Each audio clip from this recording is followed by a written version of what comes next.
Welcome to the Family Office Sherpa podcast. I'm your host, Shaun Parkin, founder and managing director of Whole Road Investments. The aim of this podcast is to provide practical and implementable advice for those looking to build, manage, or service a family office. This is not, however, investment advice, so please check the disclaimer in the show notes. In this episode, we're going through a practical guide for the Family Office Charter. This is the Family Office Sherpa.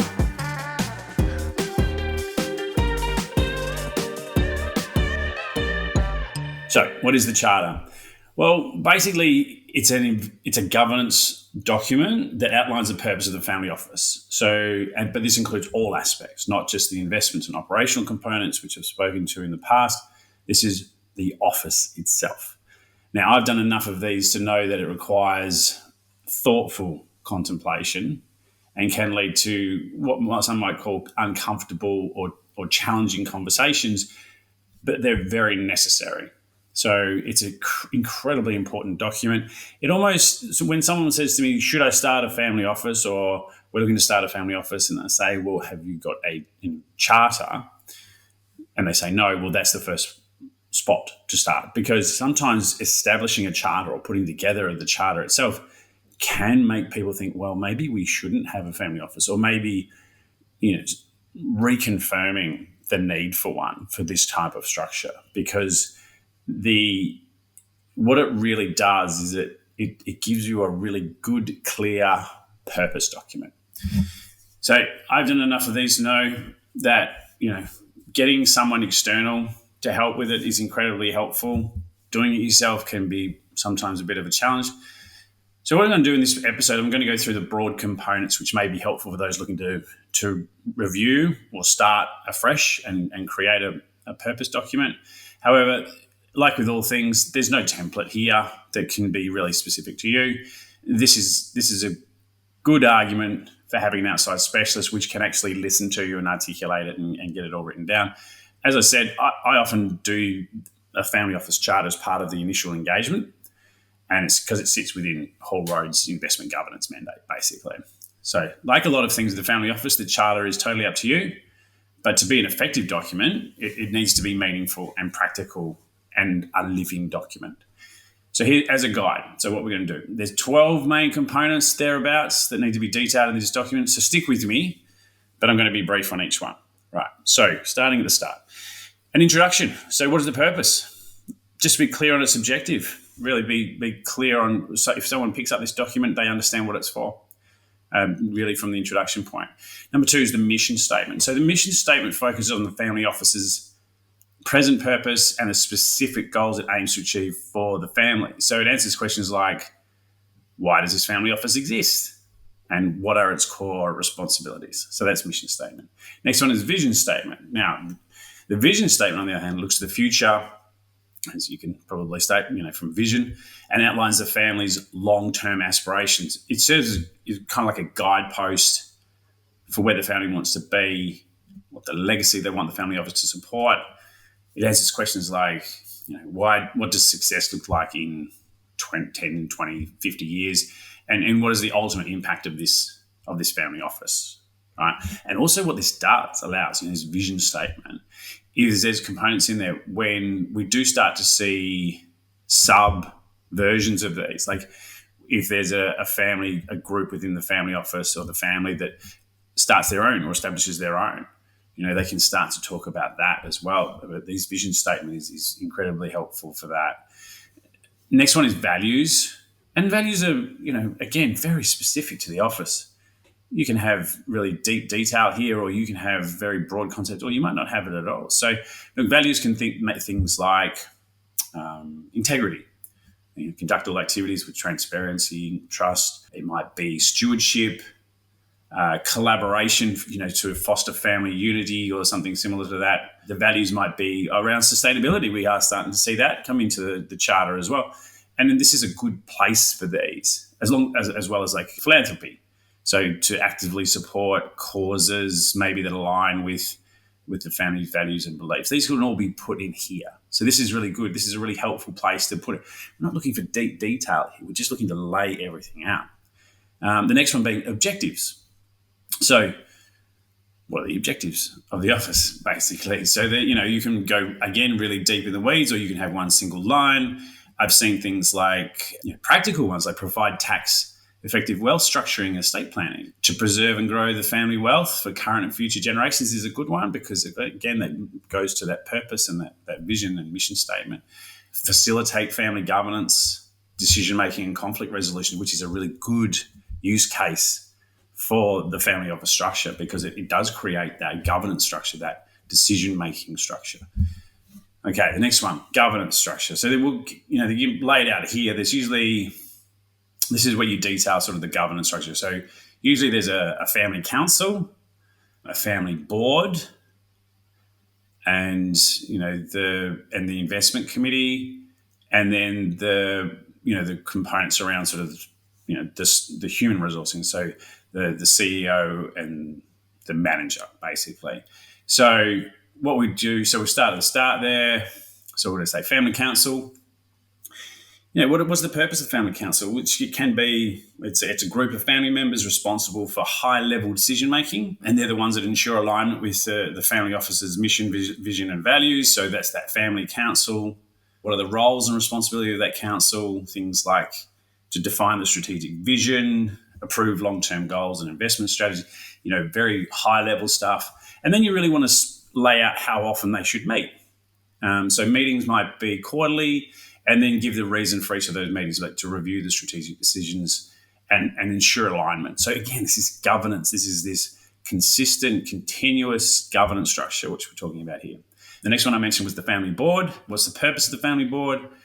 Is usually monitoring the family office operations and ensuring accountability to the family council's strategic direction. So sometimes you don't have family board and family council. Sometimes they're the same thing and you can sort of move them in towards each other, but sometimes you do demarcate that. So the roles of a family board might be to be a little bit more on the operational side, right? So oversee and assess the performance of the family office executive team, ensure alignment between the family office operation and the family council's goals. So, making sure there's that alignment there, and provide a platform for addressing concerns and operational issues.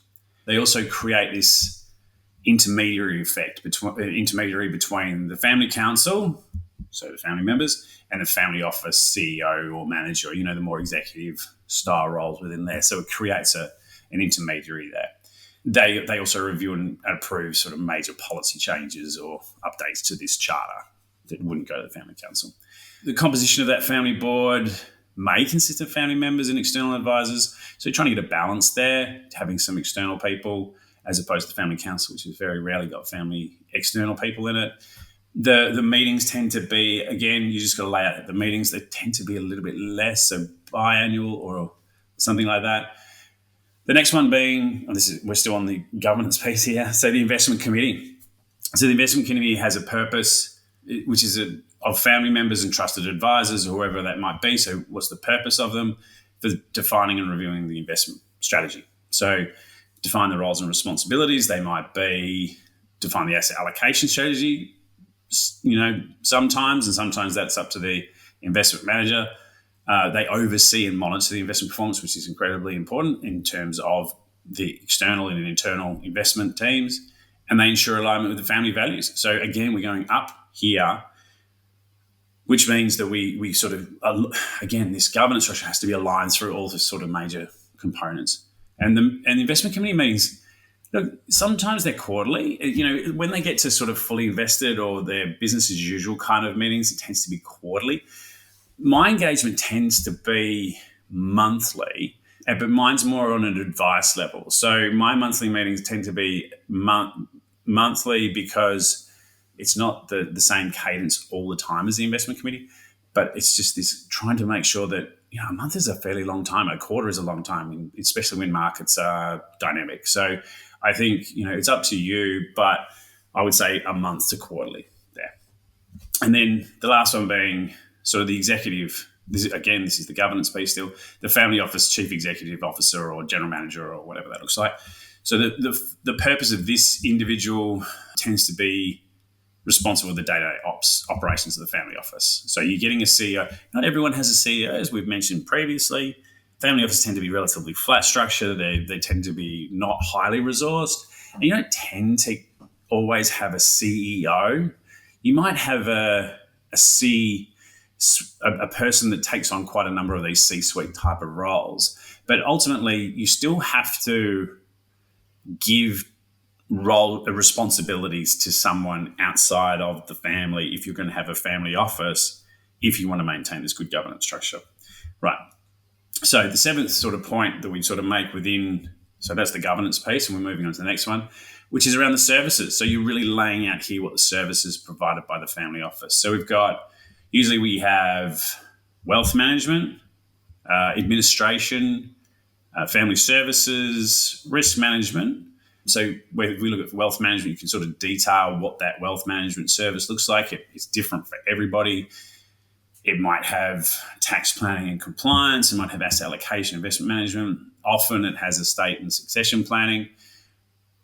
Two, with the administration, a lot of the time it's financial reporting and some version of bookkeeping, cash flow management, absolutely, and some version of legal and regulatory compliance. And all this is not necessarily having to be done internally either. And the other family services, things like I think it's a really good opportunity to put some family services in here, especially if you're looking at education for current and next gen, philanthropy coordination, sort of how that's working internally. And again, lifestyle management. You've got concierge services, real estate management. There's quite a number of moving parts that could be put into this charter and really detailing what those family services can be. And again, this is a living document, so you can move it around. But I think if you have this initial charter that says these are the things this office is going to do, then it gives everyone a really clear understanding. Right, they're going to look after some of the real estate components, or the boat, or the plane, or whatever, and really making sure that there's elements of that are detailed here, not just because you do see this, and I see this all the time, which is, I wonder who looks after that. Is that the family officer's role? Or is that the individual role? Or is it the family role? You know what I mean? So I would say that making sure these are very clear is really super helpful. The last one being risk management. So things like insurance, risk assessment, security and privacy protection is such a big one that we're starting to see now as well. And just laying out, this is one of the services. So if you're a family member, that the family office will provide, IT support. If you're going away, making sure that your phone is appropriately looked after by security. For some people, personal components like personal security and stuff like that are really important too. And there are good service providers in that space so you can externalize it. Don't think you have to internalize this as a service, but it's very, very important to lay out that, yes, if I'm going to this place, the family office is someone or is a group that I need to talk to before I do it. So very important. The next one, so number 8, is the investment policy. We're laying out what the investment policy here is. So what is the purpose of the investment policy? So it will adopt a diversified investment approach that balances capital and preservation with growth, or something similar to that. And then you really detail what the investment policy will include. So, and this can, again, really defined by you, but make sure that when you put the detail of what the investment policy should do in the charter, it is reflected in the actual investment policy. So if you say the investment policy should ensure, define the asset classes and acceptable risk levels, we should be able to find that in the IPS. Like, I've seen charters mention things that should be in other documents that aren't. So this is a really good opportunity to sort of make sure all these things match up. Another one, including number 9, is what the philanthropic strategy looks like. So a lot have had donor advised funds, or in Australia we call them PAFs and things like that. So the family office, so say something like, the family office will support philanthropic causes that align with the core values or something similar, and then really detail what this may include. So it might include establishing the foundation, it might include donating a percentage of annual income or something like that, right? So that's where you really lay that out. And again, it's not prescriptive here. We're not looking to make this really compliance heavy. We're just looking to lay out what we want from these components. Number 10, which is communication and reporting. So, and again, just to circle back on what we're talking about here, this is what the family office will do. So the family office will maintain an open and transparent communication with family members. I've seen that quite often as well. This may include, so you can detail things like regular financial reports, quarterly or annually. Again, managing the expectations here. So if you can't get good quarterly reporting that's accurate and timely and readable, then don't put it in the charter, because everything has to reflect. So you put in the charter, it has to be reflected on what actually happens. So another thing that we put in this communication and reporting is detailing sort of things like, an annual family meeting to discuss strategy. Some people do put things like, we will have a yearly offsite, or where all the family members have to come together, or something like that. So that's a really good place to put this. Another thing that we're starting to see a little bit more of, which is, this is where you put things in like, there will be periodic education sessions. Especially those bigger offices where you're starting to get a significant amount of family members and next generation and engagement processes and things like that, then this is a really good place to put it. So getting to the point again here, number 11, putting something in there around succession planning is always helpful as well. The family, saying something like the family office will implement some succession plan, and then detailing how you will do that. And then the last one being, look, you've got to review an amendment. So that usually is the last title, saying something like the charter is a living document and will be reviewed periodically, and just really detailing who can make amendments to this, which generally is the family council or something similar. Who ultimately should be the owner of this, or what group should be, from a governance point of view, who should own this charter. So that's it.